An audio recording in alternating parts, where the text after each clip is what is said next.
Olá, internautas da Jovem Pan Online, seja muito bem-vindo aqui ao Espaço Online, que hoje vai falar um pouco sobre neurociência. Especificamente, vamos falar um pouco sobre gestão emocional.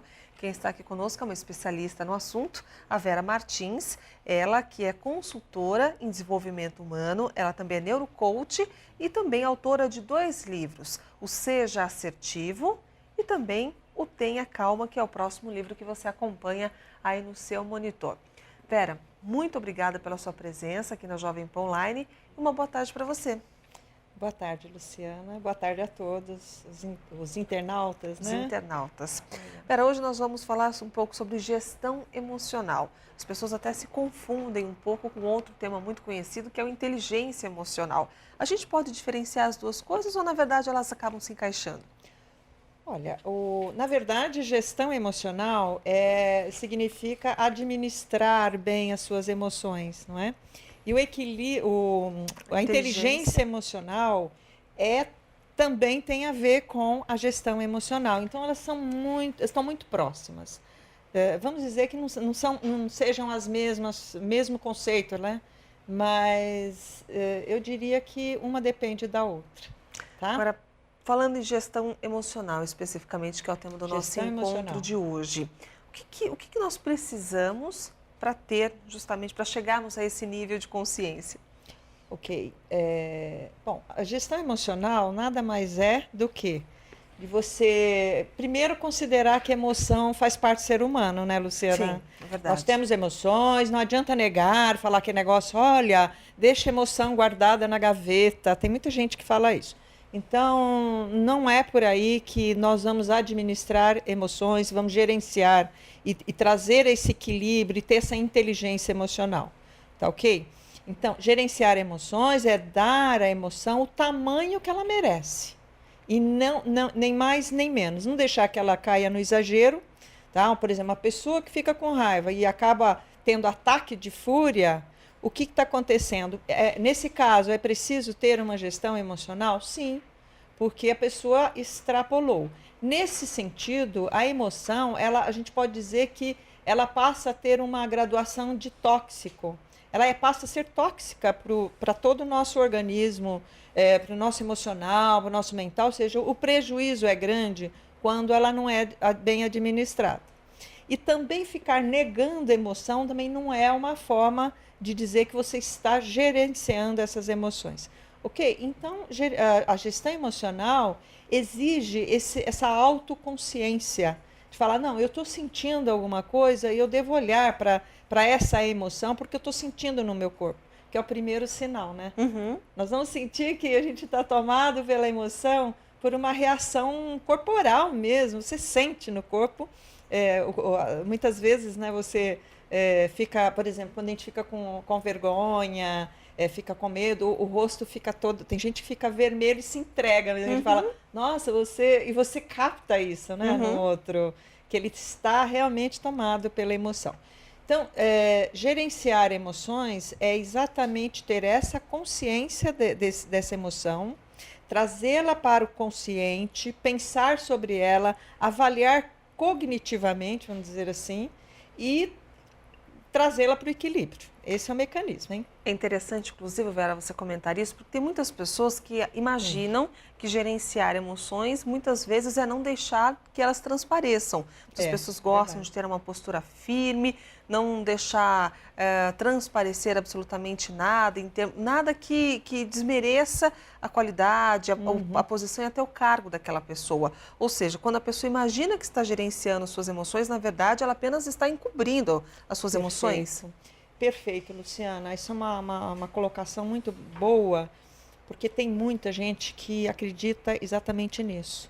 Se eu não demonstrar minhas emoções, então vão me olhar e vão falar, nossa, que pessoa equilibrada, controlada. Mas isso é um mero engano, porque você vai guardando aquilo, chega uma hora que ela vai ter que ser expressa. Porque emoção é energia, e essa energia fica girando dentro de nós, ela precisa sair de alguma forma, não é? Agora, essa tua pergunta também me fez lembrar outro dia eu participei de uma entrevista numa revista e a pessoa lá, a jornalista, perguntou, chorar no ambiente de trabalho é um sinal de fortaleza, já que podemos, devemos expressar nossas emoções, né? A matéria era essa, devemos ou não? Eu falo, claro que deve, mas o que deve ser expresso e o que não deve ser expresso. Então, chorar no trabalho é um sinal de fortaleza ou um sinal de fragilidade? Essa foi a pergunta, né? E eu respondi, vou dizer agora para você aqui. Na verdade, chorar significa uma fragilidade ou pode ser apenas uma expressão de uma emoção positiva. Um desabafo. Um desabafo. Por exemplo, se eu chorar de emoção no trabalho porque a minha colega ou eu ganhei uma promoção, fui promovida, recebi um elogio e fico emocionada, isso é uma coisa bacana, né? Uhum. Se eu choro porque eu fiz empatia com um colega que acabou de perder a mãe, a pessoa está muito triste, eu fico emocionada, o meu choro é uma expressão do quê? Até de empatia, que é uma coisa muito bem aceita no ambiente de trabalho. Agora, se eu choro porque eu levei uma bronca do meu chefe, ele veio e me deu um feedback, me colocou alguma coisa que eu não fui legal, cometi um erro, e aí eu desando a chorar, aí sim é falta de equilíbrio emocional. Porque ali o mais correto não é chorar, é focar na solução do problema, aí sim exige um equilíbrio emocional. Nesse caso, profissional que chora porque levou uma bronca, por exemplo, ele perde a credibilidade? Perde muito, né? Porque fala, nossa, não... e os colegas já ficam extremamente preocupados de como falar com aquela pessoa, ela fica muito suscetível, não é? O chefe também fica cheio de dedos com aquela pessoa. Isso me dá o quê? Se eu tenho que escolher muito as palavras com que eu vou falar com essa pessoa, isso vai me passar que a pessoa é frágil. E aí não fica a comunicação não é mais transparente, as pessoas não se sentem livres emocionalmente para dizer o que sente, o que pensa em relação àquela pessoa. Então, qual é a recomendação? Suzy está com vontade de chorar porque levou uma bronca. Já que acontece isso, é melhor ir chorar no banheiro. Eu falei, é melhor chorar no banheiro sozinho. Agora, o mais adequado, o mais maduro numa situação dessa, é a gente entender por que naquele momento, trazer para a consciência e começar a pensar sobre isso, não é? Fazer uma avaliação mesmo, trazer para a consciência. Por que naquele momento, quando alguém fala algo que me desagrada, simplesmente falar alto com você é suficiente, né? Já fala alto, qualquer coisa me tira da estrutura. Aí eu preciso entender os motivos. Eu tenho que ir a fundo, me conhecer, para entender aonde estão minhas fragilidades. Porque realmente deve ter uma fragilidade aí, não é? Que precisa ser bem trabalhado por N estratégias aí, né? Agora, é muito comum também numa situação como essa, por exemplo, numa reunião, talvez um pouco mais dura, né?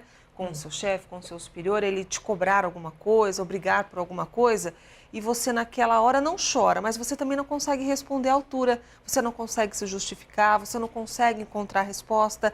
Isso é muito comum. Passada essa situação, você consegue pensar exatamente tudo que você deveria ter dito e não conseguiu. Numa situação como essa, a gente pode classificar essa pessoa como frágil? Como é que seria a solução para esse problema, Vera? Olha, tem pessoas, porque aí tem a ver com também, aí nós entraremos na neurociência mesmo, não é? Porque o que acontece? Quando eu sinto que o emocional tomou conta, nesse caso específico, a pessoa não chora, mas também não faz nada, ela fica passiva, bloqueada. Não consegue se defender. Não consegue, fica assim, parece uma estátua, apática, né? Apática, não consegue se expressar.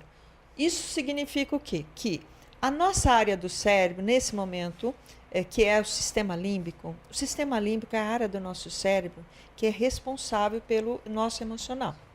Tá? Então, no momento que numa situação inesperada, recebi uma crítica assim, e eu não consigo expressar, isso significa o quê? Qual é a leitura? Essa pessoa foi sequestrada no sistema límbico. Ou seja, ela não consegue ter reação, ela fica passiva. Ok? Isso demonstra falta de equilíbrio emocional? Sim, também é uma forma de dizer que a pessoa não está gerenciando com maturidade, trazendo seu equilíbrio emocional.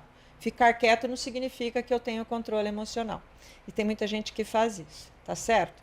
Por quê? Aí você fala, se você me perguntar, tá, e ficar quieto também, não chorar, isso passa fragilidade? Eu diria que sim.